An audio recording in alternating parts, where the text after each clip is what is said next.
तो भाजपा के पास कुछ और मुद्दा है ही नहीं। इलेक्शन में नीतियों की बात नहीं हो रहे। हमारे आदरणीय प्रधानमंत्री जी मणिपुर भी नहीं गए वो दौरा करने के लिए। कितने लोगों की मौत हो गई, कितने लोगों पे हमला किया, मणिपुर की कोई बात नहीं कर रहा, मणिपुर की कोई बात नहीं हो रही। तो पहले इंटरनल मुद्दे आप सुलझाइए, ठीक है, क्योंकि ये हमारे जो कॉन्स्टिट्यूएंट असेंबली के जो मेकर्स थे, जो फाउंडिंग फादर्स थे, उन्हें बताया गया था कि यूनिफॉर्म सिविल कोड मैंडेटरी नहीं है। ये बोला ये ऑप्शनल है, डिजायर्ड है, but it is not something that is mandatory, it is not something that is enforceable. मतलब आप इस चीज़ को इन्फोर्स नहीं कर सकते, ये डिजायर्ड है। तो यहाँ पे जो चर्चा हो रही है, तो मुझे समझ में नहीं आ रहा ये क्या चर्चा हो रही है, क्योंकि बहुत मुद्दे होते हैं। देश की नीतियाँ हैं, गरीबी हटाइए, कितने विलेजेस हैं इलेक्ट्रिसिटी नहीं है, आप एम्पावरमेंट की बात करिए, स्त्री शक्ति की बात करिए, यहाँ पे आप अनएम्प्लॉयमेंट जैसे मुद्दे हैं, then I think it is something that we can talk about. लेकिन यूसीसी की बात होती है, देखिए कोई लॉ जब इन्फोर्स किया जाता है तो हमेशा केओस कन्फ्यूजन होती है। हमने देखा किसान आंदोलन के टाइम इतने लोगों की जान गई, 800 लोग, 800 किसान भाइयों की भाई बहनों की मौत हो गई। लेकिन क्या किया, उस लॉ को रिपील किया गया। तो मैं कह रही हूँ जब कोई लॉ आता है पहले आप चर्चा करिए, सारे जितने कम्युनिटी के स्टेक होल्डर्स हैं उनसे राय लीजिए, ड्राफ्ट पहले रेडी करिए। ये मुस्लिम इशू बना के रखा है, मुसलमान इशू। मैं कह रही हूँ आप सारे जितने भी वर्ग के लोग हैं, जितने भी धर्म के लोग हैं, पहले उनकी राय लीजिए आप, क्योंकि यहाँ पे बहुत चीज़ें होती हैं जो हिंदू मेजॉरिटी कम्युनिटी है, जैसे हिंदू अनडिवाइडेड फैमिली का जो स्पेशल प्रिविलेजेस मिल रहे हैं, टैक्स बेनिफिट्स मिल रहे हैं, उनको क्या उनको आपत्ति है या नहीं है। जैन कम्युनिटी से पूछिए, बाकी माइनॉरिटी कम्युनिटी पूछिए, ट्राइबल से पूछिए। अच्छा, यूसीसी आने के बाद क्या सिर्फ मुसलमानों को ही परेशानी होगी या फिर दूसरे कम्युनिटी को भी? सारे कम्युनिटीज़ पे इफेक्ट पड़ेगा, सारे कम्युनिटीज़ पे प्रभाव पड़ेगा। तो वही मैं कह रही हूँ, ये एक प्रचार चल रहा है 2024 जनरल इलेक्शन का, क्योंकि और कोई मुद्दा है नहीं और नीतियों की बात पे तो इलेक्शन लड़ा नहीं जाएगा। ये होगा कि कुछ लोग यहाँ पे कन्फ्यूजन हो भारत में, या कुछ केओस हो, इस तरह के दंगे फसाद हों, तो एक ही पार्टी है जो पॉलिटिकल बेनिफिट लेगी, और आप जानते हैं वो कौन सी पॉलिटिकल पार्टी है। बस यही चल रहा है और कुछ नहीं है। मैं तो यही कह रही हूँ कि मुस्लिम कम्युनिटी को आपत्ति नहीं है, आप मेजॉरिटी कम्युनिटी से पूछिए ना कि अगर वो अपने लॉज, पर्सनल लॉज हटाने के लिए आधे ओके विद इट, तब मुस्लिम कम्युनिटी पे आप बात करिए। पहले आप हिंदू मेजॉरिटी कम्युनिटी के जितने भी रिलीजियस लीडर्स हैं, स्टेक होल्डर्स हैं, पहले उनकी राय लीजिए, फिर बाद में आप आइए मुस्लिम कम्युनिटी के ऊपर। एक्शन है जैसे वो लव जिहाद का जो ढिंडोरा पीट रहे हैं। कल ही मैंने वो अफवाह पिक्चर देखी नेटफ्लिक्स पे, आप देखेंगे पिक्चर आपको समझ में जाएगा कि किस तरह का ये राजनीति गंदी तरीके से खेला जा रहा है, क्योंकि एक तरीके से बैन कल्चर चल रहा है। वो दिखा रहे हैं वीडियो पे, कोई एक आदमी है वो थूक रहा है या कुछ पका रहा है, बोलेंगे देखो ये खाने का जिहाद हो रहा है।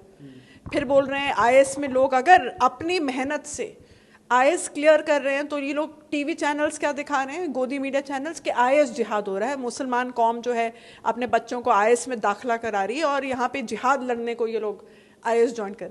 तो ये अफवाहों पे मत जाइए, ये एक फेक नैरेटिव चल रहा है। आप उनसे प्रश्न पूछिए, कठोर प्रश्न। अगर आप जर्नलिस्ट हैं, पत्रकार हैं, आप कठोर प्रश्न पूछिए उनसे, क्योंकि सबसे बड़ा जिम्मा एक पत्रकार का होता है कि हर पॉलिटिशियन को अकाउंटेबल ठहराना, कि आप अपने काम में करें, अपने एरिया में, अपने कॉन्स्टिट्यूंसी में ये हालात है, आपने अपने कॉन्स्टिट्यूंसी में काम किया। ये क्या कहते हैं, प्रेस कॉन्फ्रेंस करवाइए। प्रेस कॉन्फ्रेंस से लोग क्यों भागते हैं, क्या है इतना डर है? लेकिन अभी अमेरिका में जाके आप प्रेस कॉन्फ्रेंस करेंगे, अमेरिका में जाकर भी आपने ढंग का प्रेस कॉन्फ्रेंस नहीं किया। आपसे कुछ एक प्रश्न किया गया माइनॉरिटीज के ऊपर, सबरीना सिद्दीकी हैं, उन्हें प्रश्न किया, आज वो ट्रोल हो रही हैं, ट्रोल हो रही हैं। व्हाइट हाउस ने स्टेटमेंट दिया है that we don't appreciate the trolling of our senior journalist Sabrina Siddiqui. तो आप भारत में प्रेस कॉन्फ्रेंस नहीं करेंगे, बाहर जाके कॉन्फ्रेंस करेंगे। यहाँ पे मस्जिद नहीं करेंगे, मिस्र में जाके आप मस्जिद जाएंगे, यहाँ पे मस्जिद नहीं करेंगे, यहाँ पे नहीं जाएंगे, वहाँ जाएंगे। तो ये एक आप अपना एक प्रोफाइल बिल्ड कर रहे हैं, आपको अवार्ड भी मिल रहा है, ये मिस्र हो, दुबई हो, आपको अवार्ड भी मिल रहा है। लेकिन यहाँ पे आप सब लोगों को जोड़िए, बस यही है एकता की बात करिए, अमन की बात करिए, लेकिन भड़काइए मत।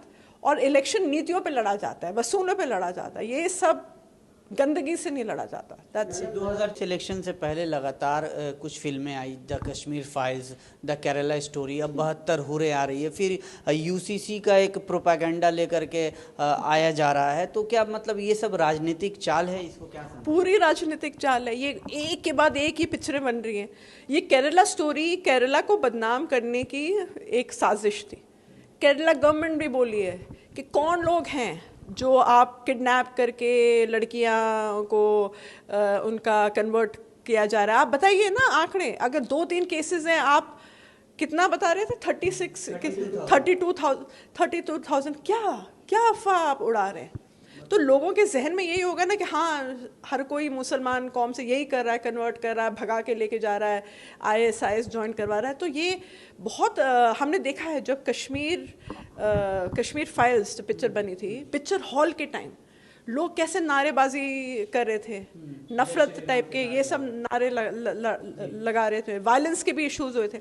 तो ऐसी पिक्चरें बनाएंगे आप, तो लोगों को आपत्ति हो जाएगी, रेंटेड अपार्टमेंट ढूंढने के लिए, रेंटेड घर नहीं मिलेंगे, इतनी नफरत हो जाएंगी लोगों के दिलों में। तो आप अगर विपुल शाह और इस तरह के जो फिल्म मेकर्स हैं, जो सुदीप्तो सेन जो ऐसी पिक्चरें जो बना रहे हैं, उनसे मैं बोलूँ, आपने अपने जहन में देखा है, अपने ज़मीर को देखा है कि आप जब ऐसी पिक्चरें बनाते हैं, इस पर क्या असर आएगा?